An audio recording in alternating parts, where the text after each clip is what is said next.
ارشاد فرما رہا ہے قرآن مجید میں کہ ایمان لانے کے بعد جو اچھے عمل کریں گے وہ ساری مخلوق سے بہتر ہے۔ وہی مالک فرما رہا ہے کچھ بندے ایسے ہیں جو جانور بلکہ جانوروں سے بھی اس کی وجہ کیا ہے؟ خود ہی قرآن میں بیان فرمایا وجہ اس کی یہ ہے کہ اولئک هم الغافلون، یہ وہ لوگ ہیں جو غافل ہو گئے، غفلت پہ پڑے،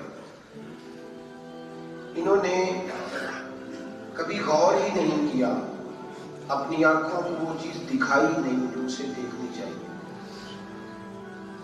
اس بات کو اپنے کانوں سے انہوں نے کبھی ٹکرایا ہی نہیں جس بات کا سننا ان کے لیے بڑا ضروری تھا، اپنے دل کے اندر وہ جذبات پیدا ہی نہیں کیے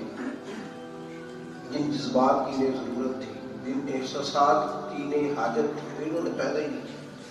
اور یہ قصدن کیا ہے انہوں نے۔ پہلے اس بارے میں بھی اللہ